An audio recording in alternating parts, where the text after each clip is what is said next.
Hello Wargamers, it's the Thrifty Wargamer with another rule set review. Today we're looking at Lion Rampant by Daniel Mersey, one of the most popular medieval skirmish games in modern tabletop wargaming. One of the biggest reasons Lion Rampant became so successful is because it makes medieval gaming simple, fast, and enjoyable without needing huge armies or overly complicated rules. You don't need hundreds of miniatures or massive tables to play. A typical force is small enough to get painted quickly and on the battlefield fast, which is a huge advantage for many gamers today. Another major strength of the rules is flexibility. The system works across different miniature scales and covers a wide range of medieval warfare, from Viking raids and Norman invasions to Crusades and the 100 Years' War. That gives players a lot of freedom when building armies and scenarios. What really makes the game stand out is its focus on narrative battles.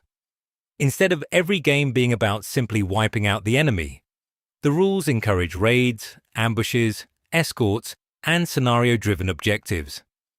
That gives battles much more personality and often creates memorable moments on the tabletop. The activation system is also one of the most talked about parts of the game. Units must pass activation tests to carry out actions, which creates uncertainty and command friction during battle. Sometimes your plans work perfectly, and sometimes your army refuses to cooperate completely. Some players love that unpredictability because it feels cinematic and chaotic, while others can find it frustrating when bad rolls suddenly stop a turn. Compared to older medieval systems, Lion Rampant is far easier to learn and much quicker to play.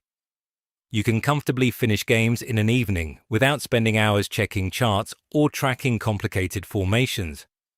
That makes it very appealing for casual players, club nights, and newcomers to historical wargaming. Now, how does it stand up against modern wargaming books today? Honestly, it still holds up extremely well. Modern wargaming has shifted more toward faster gameplay, narrative scenarios, smaller army sizes, accessible rules, flexible gaming styles, and Lion Rampant fits perfectly into that style of modern gaming. In many ways, it was ahead of its time. Before smaller-scale narrative gaming became hugely popular, Lion Rampant was already delivering quick, cinematic medieval battles with low model counts and simple mechanics. Of course, if you're looking for deep historical simulation with highly detailed formations and strict battlefield realism, there are other systems that go much further. Lion Rampant intentionally sacrifices some realism in favor of speed, accessibility, and fun gameplay, but honestly, that's part of its success. The rules are easy to teach, easy to adapt, and flexible enough to handle both historical and fantasy-style battles. The game also benefits from strong community support, with players creating custom army lists, campaigns, and homebrew settings for years. So overall, how does Lion Rampant compare to today's wargaming rule sets? As a hardcore simulation, it may be too light for some players. But as a fast, flexible, beginner-friendly medieval wargame that captures the chaos and excitement of small-scale battles, Lion Rampant still remains one of the strongest and most influential rule systems in the hobby today.